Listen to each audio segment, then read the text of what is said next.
Mad by beccaliz27. Chapter 7. Penelope.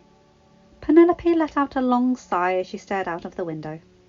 It was a dreary day indeed. The sky was grey, and it was just beginning to drizzle. Her dresses that she had ordered from Madame Delacroix would be arriving any moment now, and she was ever so excited. "Will it ever stop raining?" Penelope mused out loud. "We live in England, Pen," said her Eloise, who was sitting on the sofa with her head in a book.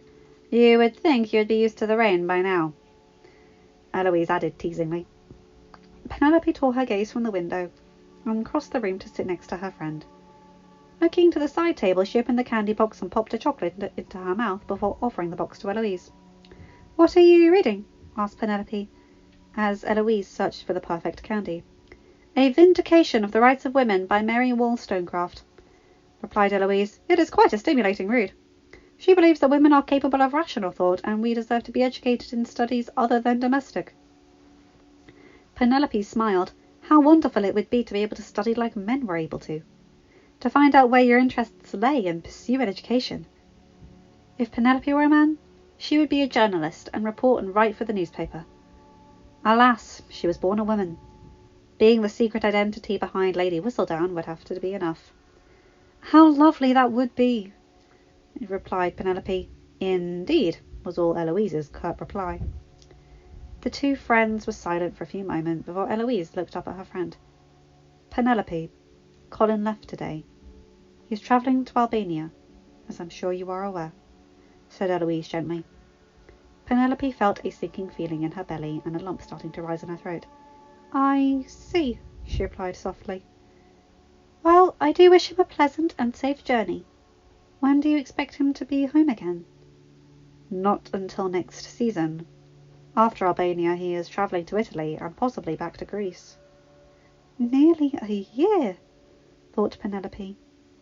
Perhaps by that time the hold Colin had on her heart would have lessened. As it was, now every time that Colin's name was mentioned in her presence, she felt a deep ache in her soul. "He asked me to give you a letter," said Eloise as she searched through her reticule. "I know that you probably do not want to read it, but I promised Colin that I would try to give it to you." Penelope took the letter from Eloise's outstretched hand silently. She looked at the letter, which simply said "Pen" in Colin's handwriting. Blinking away the tears that were starting to form on the back of her eyes, Penelope turned to Eloise. "Thank you. I think I will read this in my room later." It was then that Mrs. Varley entered the drawing room and announced that her items from Madame Delacroix had arrived. Grateful for the distraction, Penelope leapt to her feet and nearly ran to the foyer where footman from Madame Delacroix's shop was still carrying in boxes. Penelope was astonished. There had to have been a mistake. Surely all of these boxes cannot be for her. "Mrs. Varley, I think there has to be some kind of mistake. I only ordered 2 dresses, one of which I already have in my possession, and Lady Bridgerton was kind enough to gift me a ball gown. But these cannot all be for me." "I do not know, Miss Penelope. The packages came with this letter. Perhaps it will provide some answers," replied Mrs. Varley, as she handed Penelope a small piece of paper.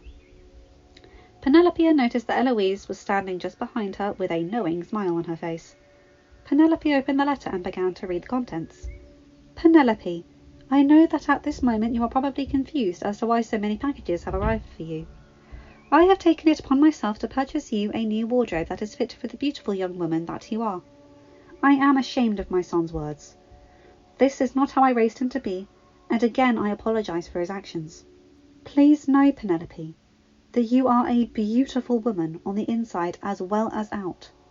You remind me of myself when I was younger, for I too was a wallflower. Some day the right man will come along, just as I found the right man, however fleeting my time with my dear Edmund was. You will weather this storm, dear Penelope, and the entirety of the Bridgerton family stands with you. With love, Violet Bridgerton." Penelope held a hand to her mouth in shock as she looked up at her best friend, who was smiling down at her. "Did you know that your mother was going to do this, Elle?" Eloise nodded enthusiastically. "Mother and Daphne decided together. There should be some jewellery somewhere that is from Daphne, but the clothes are all from Mother." replied Eloise as she gestured to the mountain of boxes that now occupied most of the foyer. She was disappointed in my brother, and knows how his words made you feel. She wanted you to feel beautiful. Penelope could feel the warm tears starting to fall down her face. She had never in her life felt this type of motherly affection. Penelope's mother was forever belittling her appearances. She was always too plump, had too many freckles, too quiet. Penelope had felt more love from Lady Bridgerton's one note than she had from her own mother in her entire lifetime. "I do not think I can accept this. It's too much," cried Penelope. "It's not too much. And besides, you know how much I hate the modiste. With Daphne married and Francesca staying with my aunt, she needs someone to buy new clothes for. Why should it not be you?" Penelope wiped her tears from her eyes. "What about little Hyacinth?" Eloise let out a laugh so hearty it echoed across the foyer. Mother had learned not to dress Hyacinth too well. She is usually getting her dresses dirty playing outside with Gregory. Trust me, Pen, she wanted to do this. "I do not know if it would be appropriate, but I would like to give your mother a giant hug," said Penelope thickly, still not quite believing what Lady Bridgerton had done. "She would love that," said Eloise, before looking over all the packages. "Should we have these brought upstairs to your room, then?" As Mrs. Varley was currently the only servant in the Featherington household it took several trips for Mrs. Varley, Penelope, and Eloise to carry everything up to Penelope's bedroom. When everything had been set on Penelope's bed, Eloise sank into a chair nearby, completely out of breath. "I do believe my mother and sister may have gone a tad overboard." Penelope looked at the overwhelming number of boxes and nodded her head. Whatever was she to do with so many clothes? "Well, I suppose I should start unpacking everything," said Penelope as she reached for the first parcel. Lady Bridgerton had thought of everything. Once everything had been laid out, Penelope could not quite believe the wardrobe that was now in her possession. It must have cost Lady Bridgerton a fortune, and Penelope did not know if she was deserving of such kindness and charity. Strewn about the room were stockings, drawers, chemises, corsets, morning dresses, visiting dresses, walking dresses, promenade dresses, evening dresses, 3 exquisite ball gowns, Spencers, pliés, a riding habit and boots, cloaks, dressing gowns, night dresses, gloves, slippers, pumps, half boots, and just about the prettiest parasol she had ever seen. And she was pleased to see not one bit of yellow. This was a wardrobe fit for a duchess, and this did not even include the jewellery that Daphne, the Duchess of Hastings, had purchased for her. Inside the box from Daphne were the finest pearl and diamond hair combs, along with a matching necklace. Penelope stood in shock as she took in all the beautiful clothes before her. "I do not think I will even have enough room," said Penelope to Eloise, who giggled.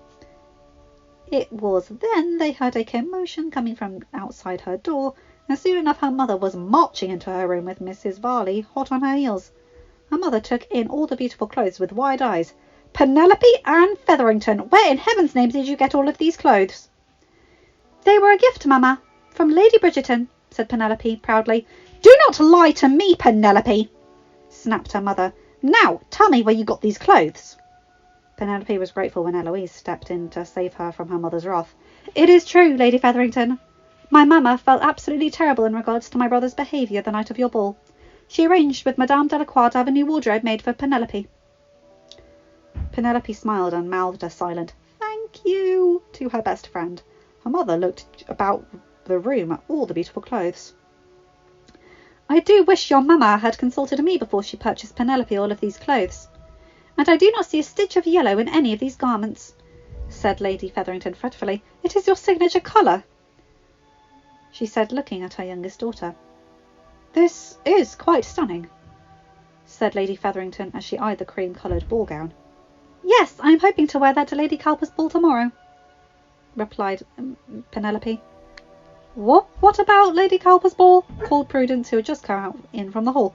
"Good heavens, Penelope, where did you get all of these clothes?" "They were a gift, Prudence, for Penelope from Lady Bridgerton," replied Lady Featherington. "What?" replied Prudence. "Why does she get all the beautiful new clothes? It is not like she has any chance of ensnaring an eligible gentleman, especially after what her brother did," said Prudence as she motioned towards Eloise. "That is enough, Prudence," Jealousy is not becoming. Penelope, I expect you will put all of these clothes away yourself. Prudence, come, why don't you have a rest? Mrs. Varley, please prepare some tea that I will have upstairs in the drawing room. I am feeling quite parched. Penelope caught Eloise's eye as her mother, sister and housekeeper left the room. Once they were out of sight, Penelope quickly shut the door before dissolving into giggles. Oh, Pen, I do not think I have ever seen anyone turn so green with envy, said Eloise as she held onto her stomach, which was sore from laughing. Nor I, said Penelope as she wiped a happy tear from her eye. I suppose I should be going. Mother expects me home soon, said Eloise. I do not want you to leave, said Penelope as she pulled Eloise into an embrace. You are the only person that keeps me sane. Sometimes you feel like more of a sister than my actual sisters, replied Eloise. It is nearly 3. I best be off. I cannot wait to see you at the ball tomorrow, and to see Cressida's stupid face when she sees your dress. I dare say she will be even more jealous than your sister. Penelope laughed. Till tomorrow, then, Elle, said Penelope, and watched as Elle skipped downstairs and out of the front door. Penelope sighed and looked at everything around her and picked up the ball gown, held it against her as she looked into the floor-length mirror. She smiled at her reflection, and for once was pleased at what she saw. End of chapter. Hi guys, hope you enjoyed that. What a lovely chapter. I always like it when the characters in my stories get a bit spoiled when they've deserved it. It just feels right, you know? As someone who enjoys a bit of retail therapy myself, I completely agree with how Penelope must be feeling. If someone got that much for me, I would be startled, because I could get that much for myself throughout maybe a year if my money was right. Like, I could do that to myself. But for someone else to literally update my entire wardrobe, wow. And Prudence's reaction was hilarious. And at least her mother is somewhat approving now. And I agree with Eloise. You guys are going to love Cressida's reaction. See you next video. Bye!